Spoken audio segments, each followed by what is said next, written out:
Let's go to Jacob in Seattle. What's up, Jacob? What's going on, brother?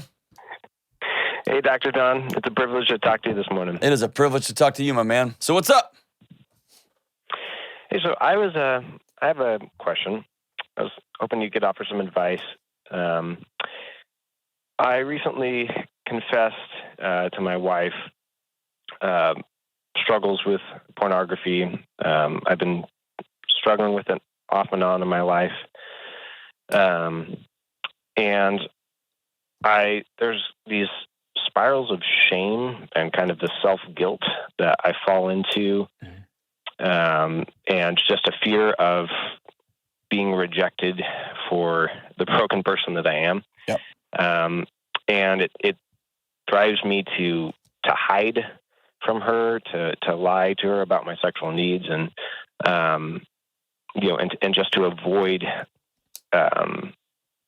open and honest connection with her. And I want an awesome marriage, and I know that has no part in that. And so I was curious if you could offer some insight, particularly to just overcoming that fear of rejection and shame spiral. Yeah, dude. Well, number one, thanks for calling, and thanks for being brave and talking to your wife about what's going on. Did she catch you, or did you just sit down and say, "Hey, we got to have a talk"? I sat her down. I heard you and Ken Coleman on the Ramsey show talking about reaching out to somebody and saying, "Hey, I need help." And so my wife got home from work, and it was the most difficult thing I've ever done in my life. Was sitting down next to her and saying, "Hey, I need some help. I've been struggling with this for 9 months and hiding it from you, and I don't want that in our relationship, and I really need help because I can't get out on my own." What was her response? So, yeah. How'd she respond? She responded amazingly, upset and hurt, as understandable as she should be. That feeling of, you're hiding something from me, you're lying to me. But with so much love and grace as well, and just compassion, and wanting to help me heal. But a big part of that right now was just mending that trust that was broken in our relationship. Sure. That I broke. So she responded really well. That's awesome, man. So there's a jillion psychological studies about pornography and shame, and pornography and the addictive nature, and pornography and the what it does to your neurochemistry. And so you know all that stuff. And so that it's good for you for having a partner that heard you and saw that you were hurting. I hear often I hear men and women when they say, "Hey, I'm struggling with this," their partner's heartbroken that they were struggling so much and kept the struggle. Does that make sense? Not so much like, okay, you're looking at websites, but it's that you were in hell and I didn't know. You didn't trust me enough to reach out, and we're married. Does that make sense? And so that trusting is often, I see couples when they work through this together, not try to, you all definitely work through this, but when they work through it, it's about surface level stuff. Like, I get to check your phone, I get to see the internet, and that's all part of it. But the deeper is, how do you learn to practice being vulnerable in your relationship? And that's probably something you've never, ever done before. Is that fair? Or you did it and you got roasted? No, it's easy to talk about my past and to say, "Oh, this is what I used to struggle with, but look at how I've overcome it now, and see where I'm at now. See, I'm healed, I'm good," right? But to say I'm actively failing or actively struggling right now, that's the part that's really, really hard. And in most other areas of my life, it's generally pretty easy for me to be open and to be vulnerable. But for some reason, this particular area, there's just heavy shame associated with it, that I have to that I deal with. But so I got you. But that shame is an undercurrent. Pornography is just the signal. The shame is underneath it. Somebody told you somewhere that things you were into, or you're weird, or you're gross, or hey, shut up, I don't care, or that didn't hurt. Somebody told you that your needs, sexually and otherwise, were less than, we're not valuable, we're not important to this conversation. They're not valued in this family. And so at some point you went underground with it. And it probably pops up in dishonesty with you're like, you exaggerate too much, or it probably pops up with you're really flirty, or it probably pops up with you're over like Jesus freak. Like, you know what I mean? Like super, like all into like whatever you mean. I don't mean to be ugly about it, but like never miss church with your faith community, like, right? It pops up in these weird places, and it's us trying to out-earn that shame. Who we are, our feelings, our things that we thought were funny, the things that we think are injustices. Somebody told us to shut up, either explicitly or implicitly. The story we were born into was, you be quiet. And we learn to be quiet, and then we start trying to achieve it. I'm a straight A student. I'm the super guy. I'm the whatever. I'll always be there. People come to me with their problems. I'm just rattling off the ones that I hear a lot. And again, I don't know you at all. Have I hit on any of yours? I think the closest to that would be I'm kind of the third born middle child peacekeeping personality. There you go. Okay. Yes. So you will earn your seat at the table by making sure I'm going to be all things to all people. I need to be okay so that everybody else can be okay. Right. But you're okay. You being okay is you squashing things. And so, here, like, I wish it was more complicated than this. What you've got to do is say, I'm worth having feelings. It starts from a place of worthiness. Like, I get to have feelings. And I get to be super sexually attracted to my wife. And I get to have fantasies about my wife. And we're married. I'm going to talk about them. I'm going to invite her into those. And that's going to be scary. And so the word I'm going to use is practice. You got to start with the place of worthiness. I'm worthy of putting it out there. It's worth the risk. And dude, you can tell her something and she may be like, what? You know what I mean? Yeah. And you might invite her to tell you hers because she's got fantasies too. She's got ideas and dreams and whatever too. And she probably doesn't know how to tell you them. And this is going to provide an avenue of connection for both of you that you both don't have. I guess, how do I, like, what language can I use? What things can I put into practice to rebuild trust with my wife and to practice that open communications of my feelings and that sense of, valuing my own feelings enough to express them and to share them?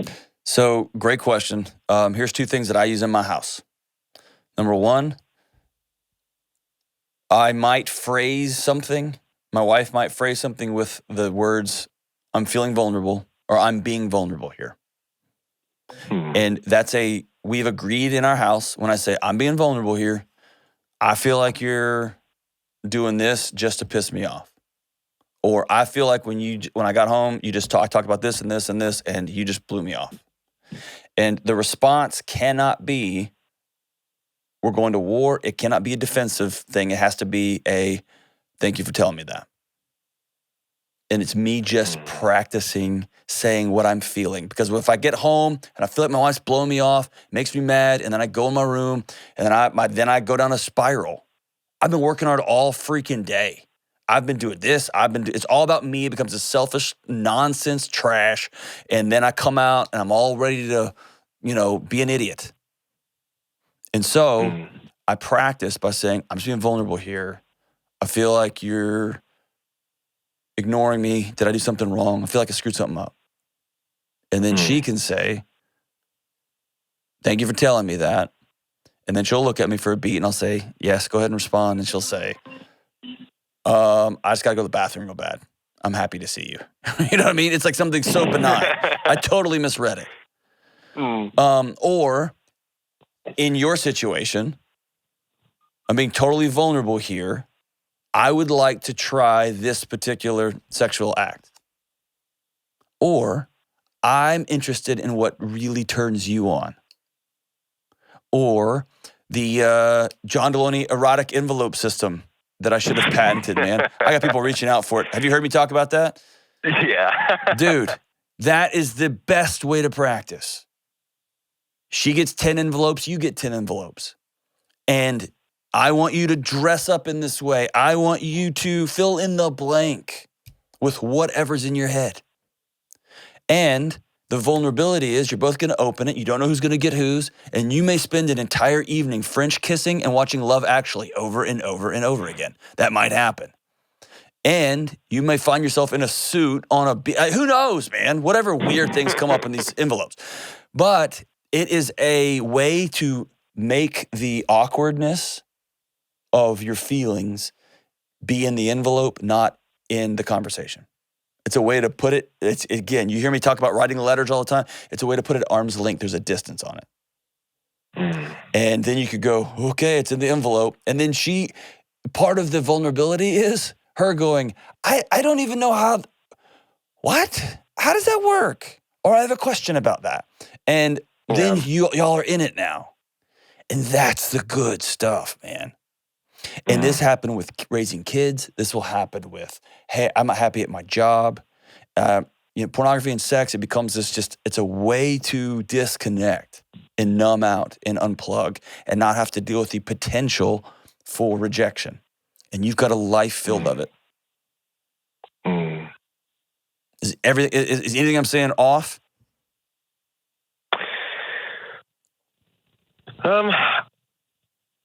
I think it's pretty close. I think the biggest struggle for me is mostly just, it's not so when it comes to, okay, I want to engage sexually in this way. I'm completely satisfied with our sex life. I wouldn't change a thing about it. You're not satisfied with you. Yeah. One of the most common things people say when they had an affair has nothing to do with their partner. It has to do with who they've become in that partnership. And there's that aliveness, that risk. Their heart starts beating faster. And you, as you're clicking away, your heart starts beating faster and you might get caught. It all is this, it's all, Esther Perel said, it's desire. It's this whole new emotional thing that is new to us. And you can decide to have that with your wife, but you practice it and you lean into it. So it's not about, it might be, for some people, it might be about, I want to try this sex position or this. That might be it. But bigger than that, it's deciding, I'm going to practice desire. I'm going to lean into the eroticism that is my marriage. I am going to be totally vulnerable. And she might squash this. Middle kids don't have time to be vulnerable because they got a whiny little younger sibling and they've got an overbearing older sibling. I don't have time for vulnerability. We got to get through the day. I need you to be okay, you to be okay. And what I'm telling you is, you're worth it all. And I'll tell you, quit looking at porn, dude. Just stop. And I know that sounds so like, dude, just quit. Throw your computer out the window. Turn the Wi-Fi router off. Just stop. Just stop. Okay? I wish it was more complex than that. Have somebody you can call, get one of those internet filters, put enough barriers in front of you that you stop. Get rid of all the streaming services. Get rid of all the stuff. Just stop. Is that fair? Yeah, and my wife and I, we've put up all the barriers. It's, I think, more than just having the barriers between me and finding some loophole to finding, pornography. I want the kind of relationship with my wife where I can, tell her something as it comes up or before it comes up or before it happens. I want to rely more on the relationship that I have with my wife of openness and honesty. Have an accountability partner right now, not your wife. You're going to bury your wife with that.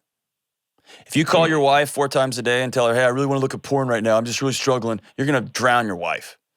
Call your accountability friend. And then at nighttime, you tell your wife, I checked in with my accountability friend today. She doesn't need to know the details of what, you know what I mean? Yeah. And you're going to bury her with that. Have somebody you can let the raw ugliness out with. And, but don't use her as a garbage bin. Yeah. Because what will happen is you will start to find, your body will begin to connect those conversations with safety. You'll begin to need to dump that stuff on her, and that's not her job. Her job isn't to carry all of your crap with her all the time. Yeah. Right? So, do this. It's going to sound backwards. Act better and just be different. Don't over-sensationalize this. Get an accountability partner, somebody you trust, whether it's somebody at your local church, I'm a friend of yours, whoever, and just say, dude, I'm struggling with this thing. I'm going to holler at you, or I'm going to shoot you a text, and here's the most important thing. Okay, you ready? You want to solve this thing sooner rather than later? Here it is. Go to Walmart, go to Target, go somewhere and get a small little journal. And every time you feel an urge to look at pornography, I want you to just stop and take an inventory of what's happening in your world. Are you tired? Did you eat a bunch of junk food? Did somebody just reject you? Are you waiting to get feedback on something from work? Are you feeling lonely? What is the feeling? I'm trying to get you to create a gap, a small little space between the act of going to the website and why is my body trying to take care of me? Why is it trying to numb out right now? Why is it taking a cheap alternative connection right now? And once you can establish why your body's doing that, then you can it's right when I'm about to reach for a Twinkie or a gummy candy, I'll stop and go, what am I doing? Oh, I'm really tired right now. Don't do that. You're just tired. Or go eat a monster salad or go get a steak or something. Or when I find myself in my room with the door closed and then I'm in my bathroom with the door closed and I'm just sitting on the floor with Instagram and I can just go, whoa, what am I numbing out from? What am I hiding from? Hiding from nagging. I'm hiding from snacks. Can I have a snack? I'm just hiding. I need to stand back up and grow up and go back in there. And if there's some behaviors I don't like, then I'm going to lean into those behaviors and be direct to them. I'm going to be vulnerable about that. I'm going to lean into that. But it's just getting that gap between the behavior. And as soon as you start to call it out, you're going to start to notice it everywhere. And then you're going to realize, I don't have to numb this. I'm sad. I don't have to numb this. I'm going to call him and ask him to get my report in. I don't have to numb this. I'm going to ask him for a raise. I don't have to numb this. I'm going to tell my wife I've been missing her. Or, hey, honey, I don't feel connected to you when you get home. Whatever the thing is. But separate yourself from that act. And this goes for anybody who's trying to not overeat. As y'all are making your New Year's resolutions, listeners, this is for everybody. I'm going to stop swearing so much. I'm going to stop eating like that. I'm going to start exercising and stop sleeping in. Whatever the thing is, I'm going to start being nicer to my spouse or to my kids, whatever it is, right when you feel the impulse to not. Just pause. Just get a gap. What's the gap? What's the gap? What's the gap? What's the gap? What's the gap? What is my body trying to protect me from? And when you solve that, man, you solve all this stuff. You solve it all. Thank you so much for the call, Brother Jacob. You got this, man. You got this.